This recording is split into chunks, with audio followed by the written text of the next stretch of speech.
Привет, дорогие друзья! Сегодня на даче я делаю котлеты по-королевски, и на столе все, что понадобится для приготовления. Хлеб замачиваем в горячей водичке. Фарш у меня готовый. Индюшиный вы можете сделать самостоятельно, фарш любой в принципе подойдет. Куриный можно свиной, а можно ассорти. К фаршу добавляем отжатый хлебушек. Все хорошо перемешиваем. И трем на терочке одну небольшую луковицу в фарш. В фарш вот уже добавлен хлеб мягкий, размягченный в воде. Лук. Добавлен перец. Теперь я добавляю гранулированный копченый чеснок, пол чайной ложечки. Солю.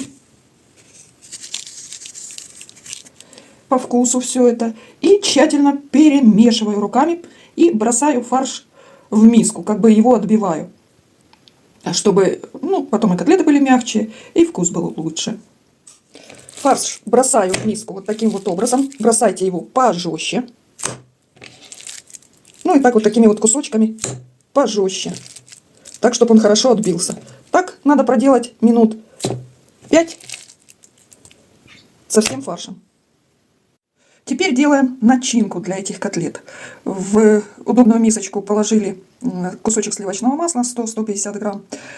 Вот оно должно при комнатной температуре размягчиться. Затем 100 грамм, вот такой кусочек небольшой, сыра любого твердого потереть на мелкой терке. И мелко порезать зелень. У меня укроп. Можно взять петрушку с укропом, пучочек. И все это тщательно перемешать погруженным блендером. Масло сливочное, сыр и укроп перемешиваем хорошо сначала вилочкой, потом, если понадобится, погруженным блендером. Можно, в принципе, все это сделать и вилкой. Соль, перец, естественно, по вкусу. И давайте перемешивать дальше. Я уже начала.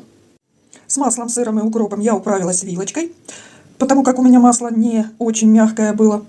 Подсолила по своему вкусу и добавила немножко гранулированного чеснока. Все это вилочкой перемешала и отставила в сторону. Теперь мы делаем кляр для котлет. Для этого понадобится 3 яйца, вылить в мисочку. Тут у меня вот разведенное сухое молоко. Я делала пожирнее, столовую ложку на полстакана воды. Солим, перчим, если надо, и добавляем муку. Постепенно перемешиваем. Можно венчиком, а можно погруженным блендером, кому как нравится. Муку добавляете на глаз, примерно 100 грамм муки. Приблизительно. В любом случае я покажу, как должен выглядеть кляр.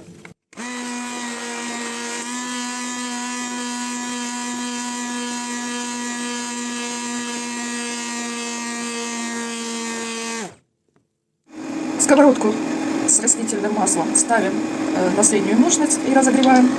Руки смазываем растительным маслом и формируем из фарша лепешечку. Из фарша сформировали лепешечку. Положили сверху в лепешку начинки, масло, то бишь с сыром и зеленью, где-то 1,5 чайной ложки. Формируем котлетку и обмакиваем в кляр. Кляр вот такой вот жидкий, не слишком густой, как на блины. Котлетка вот выглядит так. Ее надо обжарить со всех сторон до румяности и поместить в форму огнеупорную, для того, чтобы потом немножко запечь. Вот так вот выглядят первые котлетки подрумяненные. Дальше с фаршем, естественно, поступаем точно так же. То есть делаем лепешечку, накладываем начинку и обмакиваем в кляр. И жарим до румяности. Вот такие у меня получились котлетки румяные. Теперь их в духовку на 180 градусов 20 минут. А из оставшегося кляра я сейчас сделаю блинчик и начиню ему оставшейся начинкой. Из оставшегося кляра я сделала блинчик, он получился достаточно толстенький. Масло с сыром и зеленью распределила на край блинчика. Сейчас заверну рулетик, порежу его на кусочки, и получится еще одно блюдо – рулет с начинкой. Котлеты по-королевски у меня стоят на средней полочке. Верх-низ конвекция, 190 или 180 градусов. И 20 минут выпечки. Ждем. Итак, дорогие друзья, рулетики, котлеты по-королевски готовы. И сейчас будем дегустировать. Вот я разрезала одну котлетку. Получилась она очень вкусная. Очень нежная за счет масла, сыра внутри и зелени. Все это мягкое, ломается буквально вилочкой. Вкусная хрустящая верхушечка, корочка сверху котлетки. То есть вот такой нехитрый и, в принципе, быстрый рецепт, который можно поставить и на праздничный стол. А на этом все. Всем пока-пока, приятного аппетита!